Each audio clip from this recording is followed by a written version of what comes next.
Explosions, car crashes, hand-to-hand combat inches from death. We've seen it all wrapped in a safe layer of movie magic, and we believe it's just that, magic, controlled, choreographed, harmless. But sometimes, it's not. Behind the slick editing and rehearsed precision, there are films where control vanished, where things got too real, where what unfolded in front of the camera wasn't illusion, it was risk, danger, and sometimes irreversible consequence. In an industry built on illusion, reality is a threat.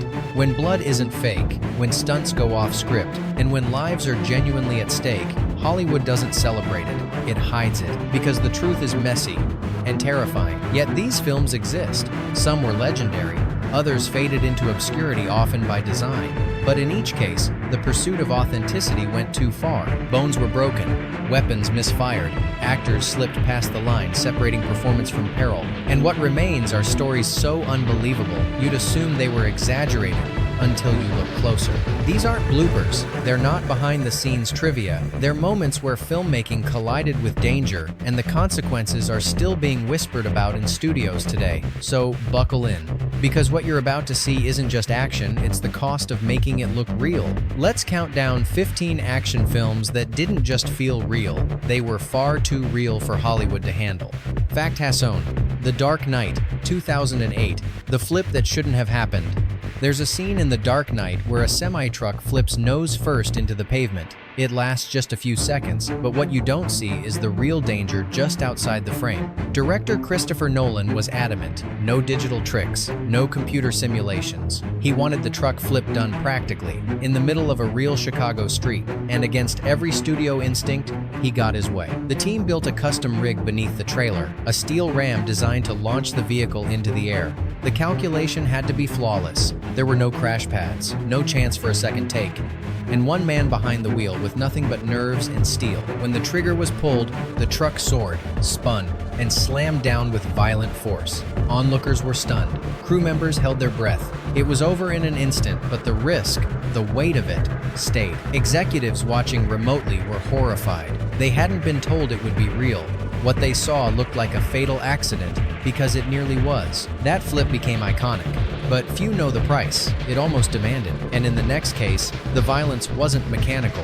It was fast, brutal, and terrifyingly human. Fact #2, Mad Max, Fury Road, 2015.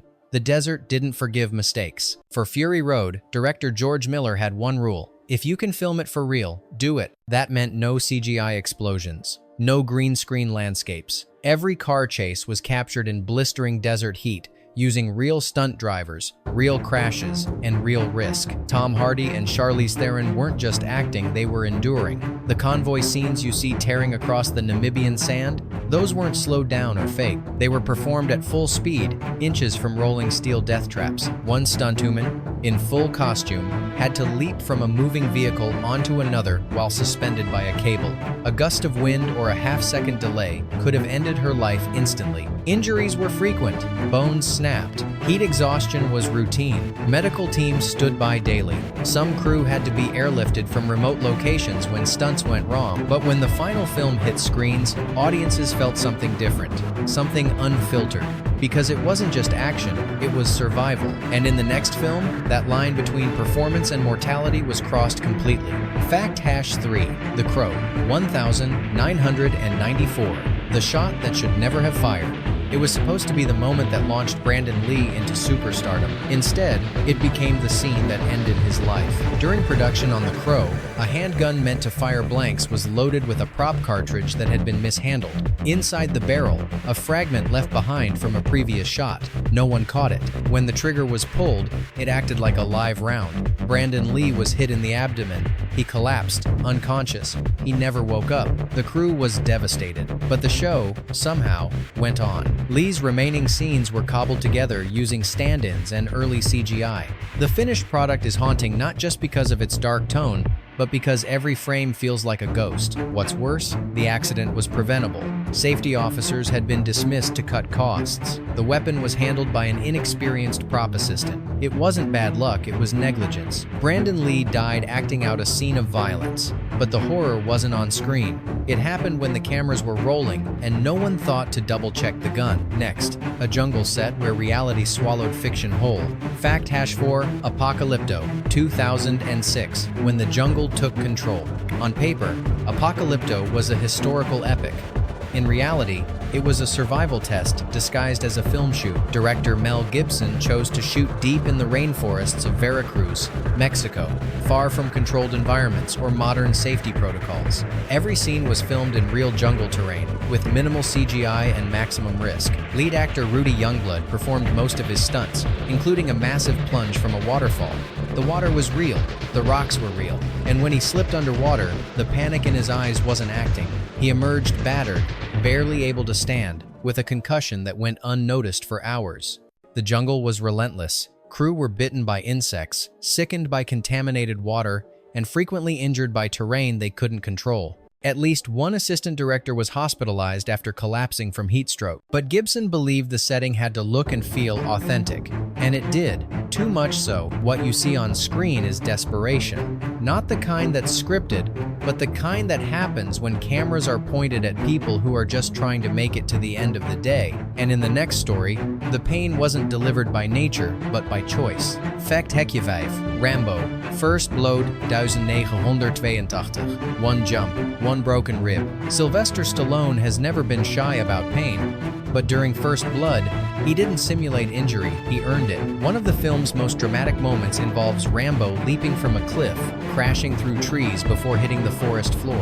Stallone insisted on doing the jump himself. There was no wire rig, no soft landing, just tree branches, hidden padding, and a gamble. He landed hard, so hard that his rib cracked on impact.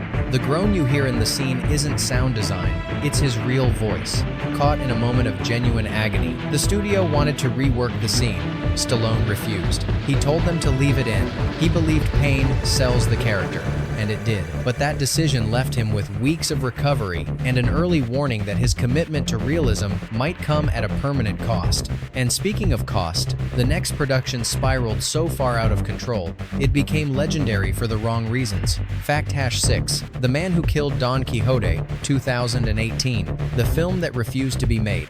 Some movies struggle to get funded, others fight weather, lawsuits, and time itself. Terry Gilliam's The Man Who Killed Don Quixote battled all three and nearly destroyed everyone involved. The original shoot began in 2000. Days in, a flash flood tore through the Spanish desert, washing away the set and altering the landscape. Continuity was shattered. Locations became unusable. Then, fighter jets from a nearby base began flying overhead, making audio unusable. Lead actor Jean Rochefort suffered a spinal injury from horseback riding. Production stopped. Insurance withdrew.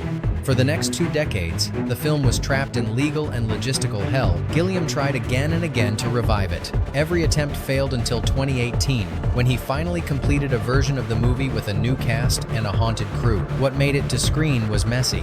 Beautiful, yes, but scarred by the collapse of years of effort, money, and willpower. Few films earn the title of cursed. This one lived it frame by painful frame, and in the next entry, a stunt went wrong, but the cameras kept rolling. Fact #7, Mission Impossible, Fallout, 2018. When injury became the take. Tom Cruise isn't just known for doing his own stunts. He's known for doing them no matter the cost. While filming a rooftop chase for Fallout, Cruise leapt from one building to another only to miscalculate the landing. He slammed into the side of the building, his foot folding underneath him. The snap was real, so was the pain. But instead of breaking character, he pulled himself up and limped out of frame. It was only later that the crew realized he had broken his ankle. Production halted for weeks. The injury was severe. But Cruise? He insisted the footage be used in the final cut. The result? A moment that feels raw, jarring, and undeniably authentic because it is. In an age where everything can be rendered digitally, Cruise broke himself to remind audiences what real commitment looks like. And in the next case, it wasn't one actor at risk. It was an entire team and several tons of fury. Fact #8, Ben-Hur, 1959, the race that may have killed a man. The chariot race in Ben-Hur is cinematic history, epic, relentless, unforgettable. But the truth behind it is far less glamour. Filmed using live horses and real chariots at full speed, the sequence pushed stunt performers to the brink. One stuntman was allegedly killed during a crash. MGM denied it. The footage disappeared, but those who worked on the film spoke differently. Charlton Heston trained rigorously to handle 4 horses at once. In the final sequence, he loses control briefly and nearly gets thrown beneath the wheels. That take, it stayed in. No safety harnesses, no green screen, just dust, muscle, and luck. The Academy gave Ben-Hur 11 Oscars, but it never awarded the risk or acknowledged the pain buried under sand and silent. And in the next story, the danger wasn't controlled. It had claws and teeth. Fact #9. Roar, 1981. The film where everyone got mauled. Some movies involve animals. This one unleashed them. Roar was meant to be a heartfelt story about humans coexisting with big cats. Instead, it became one of the most dangerous productions in history. More than 100 untrained lions, tigers, and leopards were let loose on set. No cages, no trainers, no protection. The result? Chaos. Cinematographer Jan de Bont was nearly scalped. Melanie Griffith suffered facial injuries that required plastic surgery. Tippi Hedren was attacked multiple times. Noel Marshall, the director and lead actor, was bitten over a dozen times. The blood you see on screen, much of it was real. It took 11 years to complete the film. No major studio would touch it. And to this day, Roar remains a cautionary tale of what happens when passion overrides safety. Some filmmakers fake danger. This one filmed it and nearly didn't survive it. And in the next film, the threat didn't come from beasts or stunts. It came from water cold enough to stop a heart. Fact #11. Titanic, 1997. Cold that cut through the screen.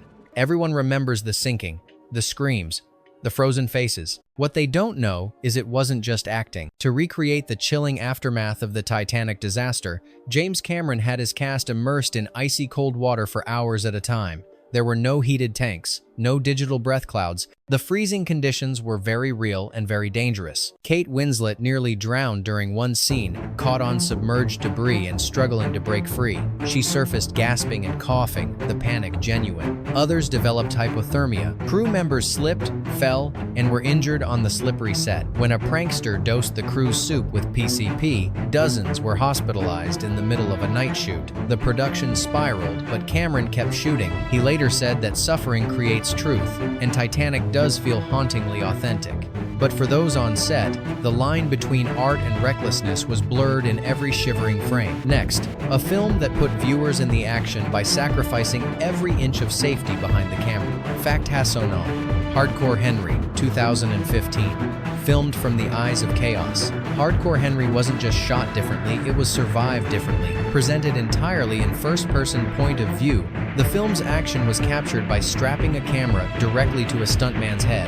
Every punch, flip, and explosion had to be performed and filmed simultaneously. No fancy rigs, no second unit, just a man sprinting, diving through windows, and being thrown down stairwells with a GoPro bolted to his face. Mistakes weren't just inconvenient, they were dangerous. The rig frequently shifted mid-stunt, blinding the performer. One misstep sent him crashing headfirst into a beam. He got up. They kept rolling. There were no stand-ins, no layers of protection, just adrenaline, grit, and high-risk trial and error. The result is a dizzying, chaotic viewing experience. But the intensity you feel watching it is no illusion. It's built from exhaustion, bruises, and blind faith in timing. And in the next film, timing nearly led to disaster in the streets. Fact #2. El Mariachi, 1992. Guerrilla filmmaking with real guns. Before Robert Rodriguez was a household name, he was a 2-3-year-old with $7,000, a camera, and no permits. El Mariachi wasn't filmed like a movie. It was filmed like a crime scene.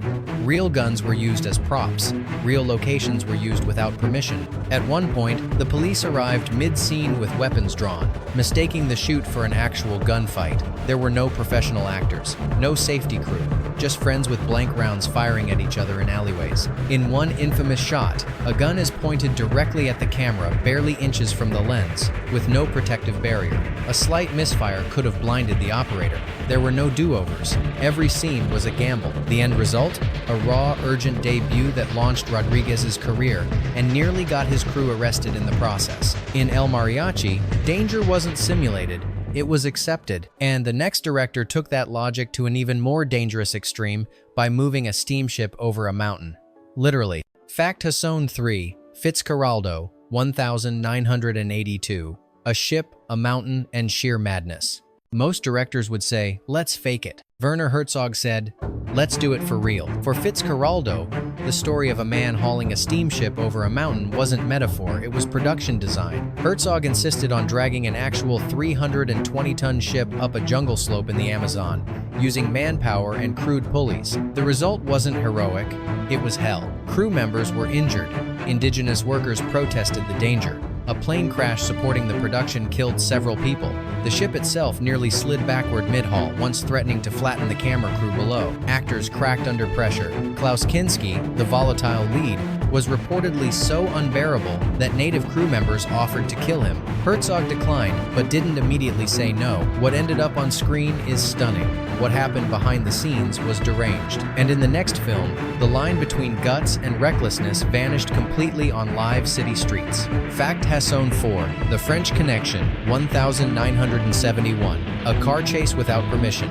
The most famous chase in movie history was also the most illegal. In The French Connection, Gene Hackman's detective barrels through Brooklyn traffic, chasing an elevated train. But here's the truth. No one told the city. Director William Friedkin wanted realism, so he filmed in live traffic, with no permits, no street closures, and only one professional stunt driver behind the wheel. Real cars were hit. Real people were nearly injured. In one unscripted moment, a civilian's vehicle was struck. She wasn't an extra, and she wasn't warned. The footage? It stayed in the final cut. Police later questioned the production. Lawsuits were threatened, but Friedkin got what he wanted. Chaos. The French Connection won Best Picture, but one of its greatest moments was a crime, captured in real time. And in the final film on our list, no laws were broken, but something much more personal was. The mind of a 4-year-old boy. Fact Hasson 5, Come and See 1985, Trauma in Every Frame. Come and See isn't an action movie in the traditional sense, but it is, without question, one of the most intense films ever made and one of the most dangerous to its cast. Alexei Kravchenko was just 14 when he took the lead role. To portray a child soldier spiraling into trauma, the filmmakers pushed him far beyond the boundaries of acting. Live ammunition was used in several scenes. Explosions went off close enough to leave lasting damage. The actor's hair turned gray. His expressions, hollow and broken by the film's final minutes, weren't performed. They were lived. He later admitted he barely remembered large portions of the shoot.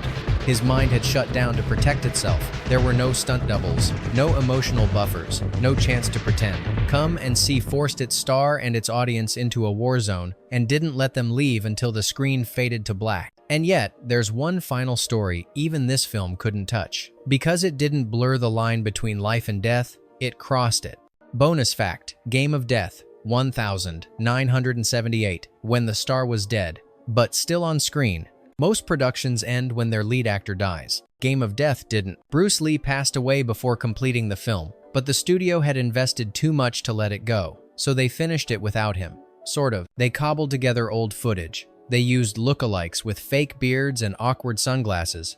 But most shocking of all, they filmed an open casket funeral scene using actual footage from Bruce Lee's real-life funeral. Yes, what you see on screen is his actual corpse. The studio never warned audiences. Critics were stunned when the truth emerged. Fans were horrified. What was meant to be a tribute felt like exploitation. A final indignity for a man who gave everything to cinema, even his death. They didn't just resurrect Bruce Lee, they displayed him. Game of Death blurred ethics far more than it honored its icon. How far is too far? Is realism worth a broken rib? A shattered psyche? A real-life funeral paraded on film? In a world obsessed with authenticity, have we forgotten the cost of chasing it? Tell us, which of these moments made you stop and question what's real?